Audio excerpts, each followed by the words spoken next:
This episode is provided by Thomas Allgaier and Readiness, based on the most relevant LinkedIn posts about channel marketing in calendar weeks 21 and 22.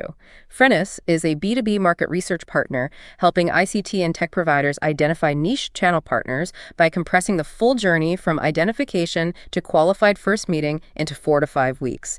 You can find more info in the description. I mean, imagine building this state-of-the-art storefront, right? You stock it with incredible products, you unlock the doors, and then you realize you built it dead in the center of the Sahara Desert. Right. That is exactly what thousands of, B2B tech companies are doing on cloud marketplaces right now. Yeah, welcome to the deep dive, everyone. Today we're unpacking the top channel marketing trends surfacing across LinkedIn, specifically for, you B2B marketing professionals. Definitely. And that desert storefront analogy perfectly captures the friction we're seeing right now. Like, everyone wants to be on the big cloud marketplaces, but just being there, it's just not enough anymore. Not even close. I mean, the landscape is shifting so dramatically. Right. We are looking at a complete operational overhaul of how partnerships actually drive revenue. Mm-hmm. And it starts right at those digital marketplaces. Yeah, let's start exactly there. I was looking through the research the Readiness team pulled together for this week, and the sheer volume of digital real estate expanding out there is just staggering. Oh, yeah. Yeah. Huge. Like, for example, Nicole Dessen and Jui Saha recently highlighted that Microsoft just launched multi-party private offers. And this is across 30 countries in the European Economic Area. It's massive growth, honestly. Yeah. But maybe let's clarify what that actually means mechanically, because multi-party private offers sounds like, really dense procurement jargon. Right. Yeah, let's unpack that. For anyone who isn't living in Partner Center every day, like, how does a multi-party offer actually work in practice? So traditionally, selling enterprise software through a partner involved a massive paper trail. I mean, the vendor sold to the partner sold to the customer. Sounds exhausting. It was. And the customer had to onboard a totally new vendor into their procurement system. Mm-hmm. It literally took months. Wow. But a multi-party private offer essentially means that the software vendor, the channel partner, and the end customer are all executing a custom discounted deal under one single digital contract. Oh, right inside the cloud marketplace. Exactly. The customer just uses their existing Azure or AWS cloud budget to pay for it. It just completely bypasses the entire procurement headache. Which explains why everyone is desperately trying to get their software listed on these hyperscaler marketplaces, your Amazons, your Googles, your Microsofts. Well, totally. Everyone wants a piece of that. But this brings us back to that desert storefront problem you mentioned earlier, because Roman Kirsanov posted a pretty stark warning about this. Yeah, I saw that. He pointed out that getting listed on a cloud marketplace is literally just the starting line. Right. And too many companies treat their marketplace listing as this, like, standalone partnerships initiative. Check the box and move on. Yeah. Exactly. They check the technical box, give each other a high five, and then just wait for the hyperscaler sales reps to magically start selling their software for them. Which is crazy. It is. Roman notes that without actual sales buy-in from your own team and without a really clear go-to-market infrastructure wrapped around that listing, you cap your growth on day one. Okay, so let's play this out.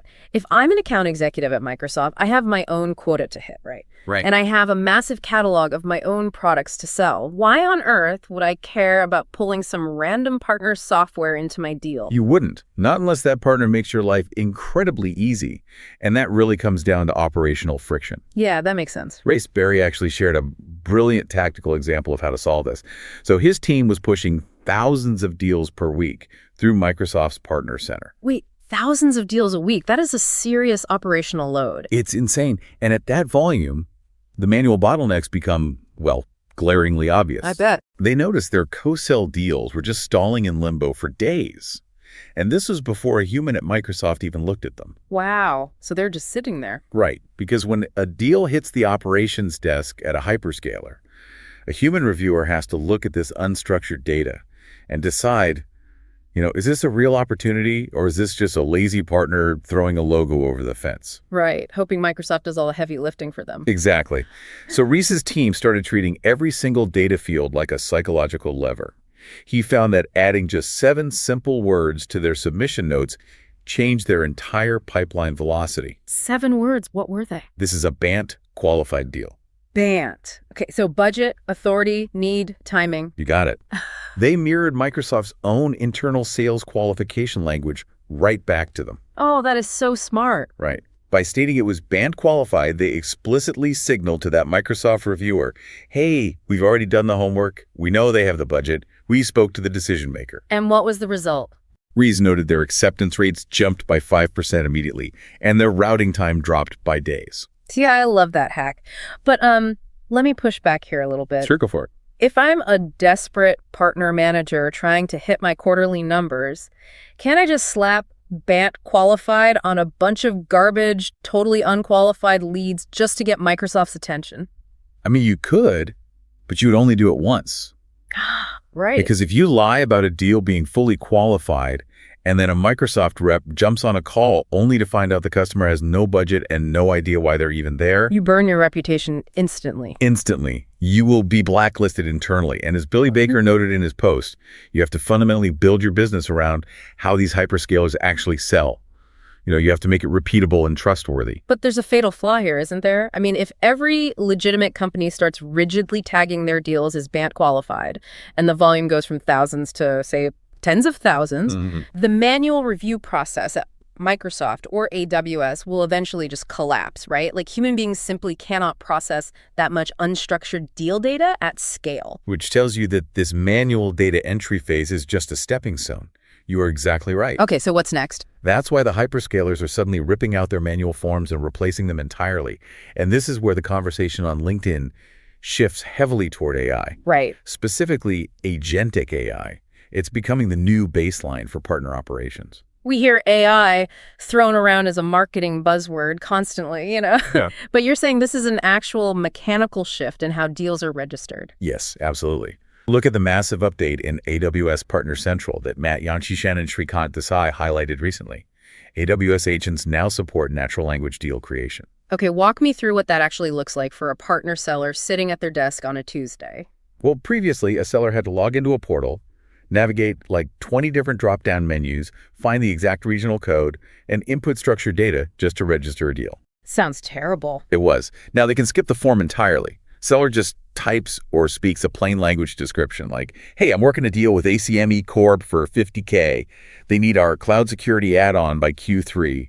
And the CIO gave the green light. And the AI just figures it out. Yeah. The AI agent reads that, extracts the BANT data, and automatically maps it to the correct structured fields in the AWS database. Okay. I mean, that sounds amazing in theory, but honestly, I've seen how messy sales reps can be with their notes. Oh, for sure. Doesn't this run a massive risk of garbage in, garbage out? Like, if your partner sellers don't know how to prompt the AI correctly, aren't they just going to generate a bunch of incomplete deal registrations? And that still requires human cleanup. Yes, there was the exact vulnerability. Right. We spent the last decade assuming tech literacy, and now we're assuming AI literacy, which is incredibly dangerous. I mean, a lazy prompt yields a lazy output. Totally. So how do we fix that? That's why Brian O's post on this was so foundational. He argued that raising AI literacy across your entire revenue team isn't like an optional HR initiative anymore. It's a critical operational requirement. Yeah, that makes sense. To solve that exact garbage in problem, he suggests building what he calls a prompt improver agent. A prompt improver. Wait, so like an AI that fixes your prompts before they go to the main AI? Precisely. It's a lightweight intermediary tool that uses the Reflect-T framework. Okay, I know Reflect-T is an acronym. Break down the mechanics of how it actually works. Sure. Reflect stands for role, task, format, constraints, context, tone, and examples. Okay. Think of this prompt improver agent like having a bilingual paralegal sitting next to you. If a sales rep shouts, I want to sue this guy for breaking the contract, the paralegal doesn't just hand that exact quote to the judge. Right, they translate it. Exactly. They take the raw intent, ask a few clarifying questions, and turn it into a highly structured 10-page legal filing that the judge, in this case the AWS AI, can actually process. Got it. So the seller types in a messy, half-baked deal note.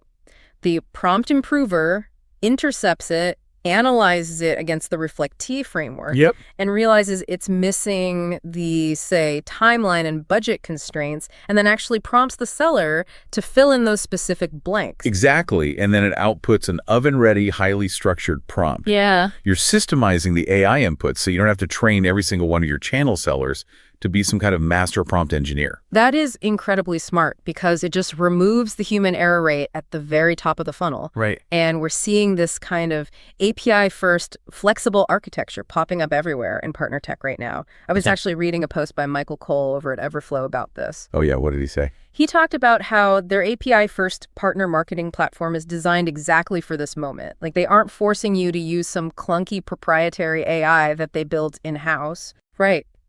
They provide the reliable data backbone so you can plug in whatever the newest, fastest AI model is, whether that's OpenAI or Anthropic, and just build these personalized tools on top of your own data. Yeah. And Latif Hemlani brought up Partner Assistant AI, which is doing this specifically for AWS co-selling. Oh, nice. When you piece this all together, these agentic workflows represent just a massive operational advantage. They drastically reduce your operational expense, your OPEX, because you don't need a team of administrators copying and pasting data all day. Right, and it speeds up the time to market for every single deal. Exactly. But here's the reality check. AI agents can handle the data entry, sure, and the marketplaces can handle the procurement, but none of that infrastructure matters if your pipeline is empty. Right, you can't sell air. Exactly. You still need actual demand. You need trust to feed that machine, which means partner marketing has to fundamentally evolve. Like, swag distributions and vanity impression dashboards do not pay the bills.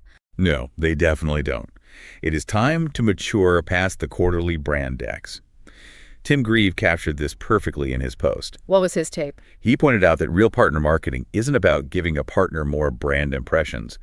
It's about pulling actual intent data and handing highly specific engagement signals straight to the partner sellers who are actually trying to close the deal. Okay, walk me through the mechanics of that. Because, intent data is another one of those terms we throw around super loosely. Yeah, fair enough. What does that actually look like on a random Tuesday afternoon for a partner marketer? Well, let's say you're running an air cover campaign for a specific channel partner for a quarter.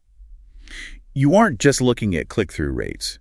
You're looking at a dashboard and seeing that a specific prospect, let's say a mid-sized healthcare network, just hit your pricing page 5 times this week. Okay. They downloaded a technical white paper and they attended a joint webinar. That account is pulling 3 times the normal engagement benchmark. So they're throwing off massive signals that they are in an active buying cycle. Exactly. So true partner marketing is taking that specific intent data, picking up the phone, calling the partner rep who owns that territory and saying, do not cold call today. Call these 2 specific accounts right now, and here is exactly what they were reading. Wow. So the air cover is literally just the warm-up. Handing them the actionable list is the actual work. Let's see. And speaking of actionable and specific, I loved Chad Kaiser's playbook on vertical specialization. Oh, that's a great post. Yeah, he shared a pretty brutal truth about how generalist partner programs are just getting absolutely crushed right now. His company apparently ran a generalist partner program for 2 years, targeting basically anyone who would listen. And let me guess, mediocre results. Totally mediocre. But then they built a vertical specific program just for financial services. The results in that one single vertical exceeded their entire generalist program's 2-year history. I mean, it makes complete sense when you think about it. If you're a buyer in a highly regulated industry and a partner claims they can help anyone with IT, your immediate assumption is that they don't actually understand your specific problems. Exactly. Chad made this exact point. He said, you don't just target a broad category like healthcare. You target, and I'm quoting here, regional hospital networks with 500 to 2,000 beds under CMS compliance pressure. Let's pause on that, because that level of specificity is honestly the secret sauce. For sure. CMS compliance pressure refers to the Centers for Medicare and Medicaid Services changing a data privacy or reporting rule. Right. So a massive hospital network is suddenly terrified of a multi-million-dollar fine if they aren't compliant by Q4. Yeah, they're panicking. A generic IT firm cannot help them. But a specialized channel partner who comes in with a vendor solution mapped exactly to that CMS rule. They win the deal every single time. Exactly. Because you build your partner certifications around that exact vertical pain point. Right. You build the case studies and the ROI calculators specifically for that compliance issue. Yep. It requires way more investment up front from the marketing team, but the conversion rates are wildly better. And this raises a really critical point about defensibility, which Elena Zapp framed brilliantly with her concept of the ecosystem moat. Oh, I like that term. Ecosystem moat. It's so good. Think about the reality of software right now. AI can write code and replicate software features faster than most human product teams can even ship a beta version. It's wild. And if you lower your price, your competitors match it almost instantly.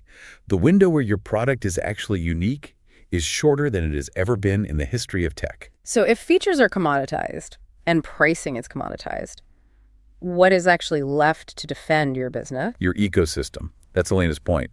A competitor can copy your code overnight, but they cannot copy the trust you've built over years. That's very true. They can't copy your co-marketing relationships. They can't copy the dozens of specialized channel partners who are quietly vouching for your software in private meetings during a buyer's long research phase. Right, which usually happens months before your direct sales team even knows the prospect exists. Exactly.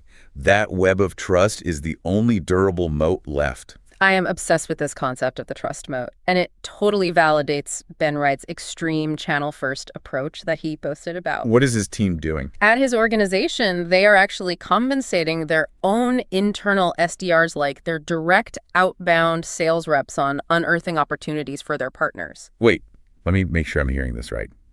They are paying their internal sales team to find deals for other companies. Yeah. Even when there is no immediate direct revenue for their own company on that deal. Yes, their SDRs will log a customer need, realize their own software isn't the perfect fit, but a partner's services, they pass the lead to the partner, and the SDR actually gets a commission payout for it. Wow.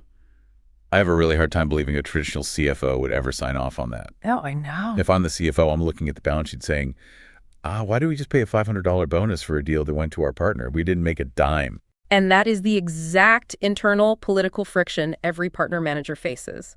But the counter-argument, the way you justify that budget, is that this is fundamentally a customer acquisition cost. So? Because the moment you hand a highly qualified closed-won deal to a partner, they owe you. Right. They are going to make you their absolute top priority. When they stumble across a $500K enterprise deal next quarter, who do you think they are bringing in? You. Okay, you see it. Exactly. Right. That trust transfer builds the ecosystem moat Elena was talking about faster than anything else. It's a fascinating psychological shift for a revenue team, honestly. Yeah. You're basically treating goodwill as a measurable metric. Yeah, exactly. But building that kind of robust ecosystem moat requires a hard, honest look at who is actually in your network. Which brings us to a somewhat uncomfortable reality. Uh-oh. Yeah, if we're talking about ecosystem strategy, we have to talk about the brutal truth of partner programs. All right, I am ready for the brutal truth. Lay it on me. The brutal truth is that a partner program is not about hoarding logos on a slide deck just so your website looks impressive. It's about rigorous orchestration and filtering. Mm-hmm. Martin Schultz had this fantastic one-liner in his post. He said, "Partnership polyamory has its limits. You cannot love everyone." Partnership polyamory, that is incredible. It's so true, though. He pointed out that having 30 completely inactive partners isn't a partner ecosystem, it's a waiting room. Yeah, that's a great way to put it. True partnerships are highly collaborative, not just transactional. Yeah. You have to enable them, train them, and activate them repeatedly. Right. And as a sheer capacity constraint, your team simply cannot do that with a massive roster of partners who aren't engaging. You have to be willing to offboard the dead weight cleanly and professionally. So it's really a pivot to quality over quantity.